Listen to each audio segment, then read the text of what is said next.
From Roger Gilmore. Date: Tuesday, 23rd December, 2014. 2:37 a.m. To Peter Peterson. Subject: Official statement. Well, Pete, this is it. I fucking had it. This has gone on for far too long and I'm done. No more. I'm putting a stop to this and I don't care what anyone else thinks. If it thinks it can keep fucking with me, this ought to stick it to him. When I finish writing this, I'm closing my laptop, unplugging it, and throwing it out of the 37th goddamn floor of this hotel. I'm taking out my badass Smith & Wesson revolver, giving it a nice polish, checking it for any obstructions in the barrel, loading the chamber and delivering my last remaining bullet into my frontal fucking lobe. From the left, of course. I've taken down my do not disturb sign for the cleaning ladies. If I haven't complained about the reason to you already, it's because of these god-forsaken dreams. These fucking things are persistent, intense, horrifying, foreboding, and if nothing else, inconvenient. They're more or less the same every time, albeit a few minor details. They started sometime around mid-July, and up until November, had been happening maybe once a week. Once November came along, it advanced to 3 or 4 times a week, and all this month, it's been 5 or 6. So now fuck it. I've had it. I'm putting an end to it. This is also the real reason behind that earthquake that just happened. I know you would have felt at least part of it. Well, it wasn't an earthquake. I know what caused it. I know, Pete. And it wasn't the tectonic plates. It was something far worse, something nobody would believe. But I know, and all I can do is tell. Let's start with the dreams. They always start out with me in the middle of what I can only assume is deep space. Pitch black all around. No trace of any land, sea, or sky, with the occasional shining speck in the distance. As you'd expect, no hint of sound. As they say, when you're in space, no one can hear you tripping balls. So, I'm just floating around, right? It's like when you're just hovering underwater, not really making any effort to move, just drifting where the current takes you. Then, without me moving, out from nowhere sprouts this gigantic, ellipse-shaped aura of light amongst the nebula, interweaving colors of orange, violet, blue, and green. When the dreams first started, the aura took a few minutes to fully grow, but as the months went by, the process got quicker and quicker, to the point where now it pops up in a flash. The center is a giant black hole, and on the perimeter of the hole is where the lights and color emit. For a bit, it's just a solid black circle, but after a minute or so, it starts to collapse from the middle outwards. You know how when you're alive, you can see? Consider this. When you're looking, just looking at something, no matter what it is, your vision always stops at some point. No matter how far you can see, there is always something at the end of your sight span. Even when you're staring into the sky and there are no actual objects in the way, there's still the blue sky at the end. But looking down this fucking black hole, there is no end to your vision. There's nothing at the end for your eyes to rest upon. It just keeps going and going and going. There's nothing at the end. And it hurts to look down it. Not having something at the end of your sight makes your head hurt, because you have nothing to focus on. It makes me feel unbelievably small and insignificant, just being at the forefront of basically infinity. So then the hole starts dragging me in. I always get pulled in feet first. I don't know why that's the case. It's really like going down a water slide backwards, except there's nothing actually physically to slide down. So I'd be plummeting down to the cosmic abyss, that sinking gut feeling you get making its way in. And that'd go on for differing amounts of time per dream, until the dark space fades into blue sky. A blazingly warm yellow light washes in, and I hit a solid surface with an impact that would normally be bone-shattering standards. But my brain is in my favor regarding minor details like that. So I get up, dust myself off, marvel at how the impact did not shatter a single bone, and examine my surroundings. I've landed in a desert. The desert doesn't quite match the ones in our world. This desert's sand is metallic in color, a blend of gold, copper, and bronze. And even though it's fully sunny out, there are 2 gigantic moons on the horizon. These moons are weirdly beautiful in a way. One is a bit closer than the other, and they're only illuminated around the edge. These moons are not part of anything in our solar system. I looked it up, and nothing in the local library nor on the internet matches these 2 moons even marginally. They're similar to the black hole, in that the awe-inducing scale of them makes you feel so obsolete and insignificant. So I start walking. The direction I go is different in each dream. I could be walking for minutes or hours. I mean, what else was I going to do? Sometimes I'd just go straight. Other times I'd take a turn or two, trudging through this otherworldly metallic sand. Gravity in this place was more or less the same as on Earth, but always, when I'm walking, twin pillars would emerge from the sand as I went on. I'd be walking, and every few meters there'd be a pillar on either side of me, each pair a little taller than the rest. They'd be on either side of me wherever I'd walk, no matter how many times I changed direction. They were already there, everywhere I went, like my path had already been determined. But they were always there. A couple of times I'd stop and examine one. They'd be pure white and cylindrical, without a grain of sand on them, and they'd have a pattern protruding from the surface that resembled human veins, also white. I examined these things a few times. There appears no sign of any crack or seam, and they look to be porcelain or marble or something. What's really weird is what would happen if I tried to touch them. You know how sometimes, if you're watching a 3D movie, you reach out with your hand and try to touch the stuff coming at you? When you go to touch it, and it looks like the thing on the screen is close enough to touch, but your hand just kind of moves through it and in front of it at the same time. And while you're doing that, nothing happens to the picture. It just stays there taunting you because you can't touch it. That's what trying to touch these pillars was like. I could never make any physical contact with them, even though I was so close to them. They would always be just out of reach. But what's even stranger, I'd stumbled forward the first few times trying to touch them, and I smacked right into them, hard as a brick wall. So I could never deliberately touch these pillars, but if I accidentally touch one, it's just as dense and tangible as anything on Earth. These pillars were assholes. So after continuously walking, I'd reach the point where the pairs of pillars would be protruding from the sand into the sky, the tops extending out of sight. Once they hit that point, I'd come to a gigantic set of stairs, which were only visible once I had passed the 2 final pillars. These stairs were made out of the same white ceramic as the pillars previous. Also like the pillars, the stairs stretched up and out of sight into the sky. So now I had to climb these sons of bitches. But thankfully, the stairs stopped at the point of the first clouds. At the top of these stairs was a short, flat bridge, white ceramic, of course, that led into an enormous gaping doorway.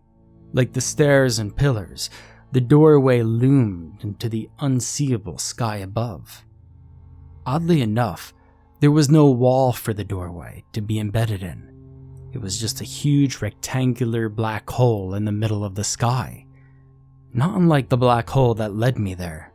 So, as per continuity, I made my way through the massively intimidating doorway in the sky. The floor continued before me into the darkness, greatly contrasting the pale blue sky surrounding the doorway. There was a light shining in a few meters from the doorway, but before long, it became very dark. As the remaining glare from the bright sky faded out from my eyes, my vision returned a little, but it was still dark as hell. The interior was composed of irregular stone bricks, which, at least in the extremely dim light, appeared a dull green-gray. So I'm walking down this hallway. It's humid as hell, and there isn't much there. Until I get to a ledge. Now this is where things get interesting. I come to a ledge in the ground, and at the ledge, the sides of the hallway expand dramatically. It's essentially leading into a gigantic room with no floor. Instead of a floor at the base of the room, it's water. It's like one of those mansions with entire rooms dedicated to a pool. Except there's no ledges surrounding the water. It's just a gigantic chamber filled with dark water just up to the ledge. With regards to the size, I'm talking at least the size of a small suburban block. There was just enough light for me to work that out. But here's the scary bit. As dark as the pit of water was, I could make out an even darker mass under the water. The shape was fairly round. It looked to be a hell of a far distance down underwater from the surface, and it took up about 90% of the chamber perimeter. And I could tell, I don't know how, but I could, that this mass was a living thing. I could feel small vibrations in the floor, pulsing in a regular pattern. As each pulse came through, small sets of ripples would appear in the otherwise statue-still surface. Every few seconds, another vibration would ring through the complex. Not unlike a heartbeat. So I'd be standing there at the edge of this pit for a certain amount of time, depending on the dream, just staring at this water chamber. Then, when the shit breaks out, a huge rumbling, earthquakey sensation occurs in the chamber. Most times, huge cracks would appear in the walls. Sometimes even chunks of stone come tumbling out of place and into the water, but it's not the rumbling, the water, or the debris that has me paralyzed with fear. It's the dark mass making its way upwards to the surface of the water. Now this might just be me, but I don't reckon that anything that spends its time underwater in a dark chamber in the sky is likely to be friendly.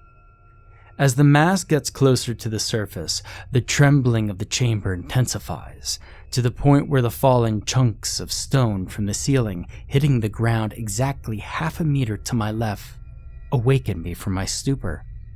So, I do what any rational horror movie expendable would not do. I turn and run for my fucking life.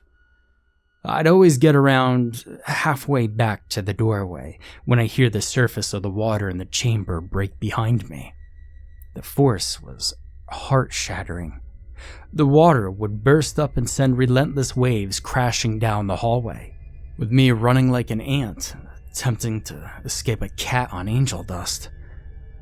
I'd feel a tremendous impact on the entire back of my body as the waves would sweep me up in the dark, foul flood, dragging me closer and closer to the end of the hallway. My vision is flooded, literally, and I can't get a breath in to save my life. All I can do is let it take me. Eventually, the waves would drag me to the end of the hall and out the heightless doorway from whence I entered. I'd be shot out from inside with and by water, past the bridge and staircase and sent soaring through the air. Tumbling through the sky, I'd get a glimpse at the doorway in the sky, getting further and further away as I fell, and I'd see a horrible sight. Perched on the edge of the doorway was the entity from the chamber. Never had I seen such an incredible, otherworldly sight as this monstrosity. This colossal nightmare was like nothing I'd ever seen, even in the most depraved imaginative fiction. It had general human features, 2 arms, 2 legs, and a head. The dark gray-green skin glistened like oil in the blazing sun. Its head an opaque, bulbous mass not unlike a cephalopod. I'd become so engrossed in observing this behemoth that I'd get startled when it lunges from the doorway. It leaps with a force that contradicts its mass and plummets down a path similar to mine. It's diving faster than I'm falling, which is a cause for concern. The impounding fear that correlates this thing's getting closer to me is immeasurable and unbearable, because I could see the creature clearly now, in increasingly horrid detail. No person on this earth can comprehend the horror that this thing exhibited, because even as I type this to you now, the close-up appearance of this is something short of a blur. I remember black eyes, more than 2. I don't think there was a mouth, not that I could see, but up closer, I did see that this thing was not one single mass. Rather, it was a tangled mass composed of possibly hundreds of individual appendages. Like, imagine a bunch of squids and octopi tied together in the shape of a creature. Somehow, this thing looked like a shit ton of little, like biological parts combined into one. Anyway, this thing is diving in the direction I'm falling, which, as you may have deduced, is significantly longer fall than the stairs I ascended upon earlier. And it's gaining on me. Eventually, it would get close enough to touch me, and I would avert my eyes, an action not usually permitted by the world of dreams. At this point, I'd hit the ground, but unlike my arrival, I wouldn't land on the ground. I'd crash through it. I'd be submerged in the sand for about a millisecond before landing back on my bed and waking up with a jolt. But the most recent incident had a different ending, which is why I will shortly be redecorating my apartment a lovely shade of red. Now, in all the other instances, the behemoth never acknowledged me. Whether actually noticed me or not, I don't know. But in tonight's dream, it fucking saw me. In tonight's dream, I was little more to the left of the Colossus during the fall. Its eyes flickered over to me. Even though there was no pupil in this particular eye, it moved, facing me during the fall. You know that feeling where you're trying to sneak past someone you're trying to avoid because they're after you, and then they catch you? 50 times that is what exploded within me when that eye shifted in my direction. All the other times, it's just been like I've been observing what's going on in this godforsaken place, rolling along with it, going wherever events took me. But this time, my presence had an effect. The thing noticed me. Then it touched me. This thing reached out and touched me with one of its disgusting appendages. One of its countless segments unraveled from the rest of it, came over to me mid-fall, and brushed across my chest, as if to confirm that what it was seeing was there. You know, I think the fact that I was there, visually and physically, came as a surprise to it. That an outsider had somehow come to its realm and interacted with the environment. It might have been amused. But as bad as that was, the following occurrence is still unimaginable to me. And it happened half a fucking hour ago. And this is the reason I'm offing myself momentarily. The dream didn't end when I hit the ground. Before making it to the ground, the appendage took a hold of me, tightening across my chest, dragging me down with it. We'd crashed through the sand and end back in the open space I started in. So now this monstrosity is speeding through space, dragging me with it. Then, from out of the plethora of stars, one small dot appears, and it's getting bigger. We're getting closer. The green patches that start becoming apparent on the blue dot make my stomach drop. This ungodly thing was hurtling towards Earth. The now doomed Earth is getting closer and closer, faster and faster. As we pass through the outer atmosphere, the surface of Earth is coming up to meet us. And just as we collide with the planet, there's a thunderous crash. Everything is black, and I woke up to an earthquake. Pete, I woke up from that dream at 2:02 a.m., about 35 minutes ago. That's the exact time as the earthquake that just struck. I don't know exactly whereabouts on Earth the thing and I crashed, but we just felt an impact in reality. At the same time we crashed into the ground in my dream. That thing is here. If you turn on to Channel 7 right now, you'll see the news people gathered around the source of the earthquake. I guarantee that before long you'll see something emerging from the ground. But then there'll be nothing anyone can do to stop it. Something like that really cannot be stopped. But I guess it's too late now anyway. No army in the world can take it on. No government official can attempt to communicate with it. And none of our scientists could possibly hope to understand it. The dreams had tried to warn me. And that's why I was having the same dream all the time. Something was trying to show me what was coming. Some kind of higher intelligence was sending me to that realm to warn me, to warn us all. It wasn't the first time this monstrosity had done this to a world, and they knew it was coming for us next. And I wasn't getting the message. That's why I kept having the same dream.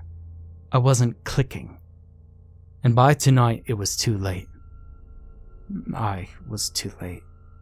I'd spent so much time in that realm every night that by tonight the thing was able to see me, to touch me.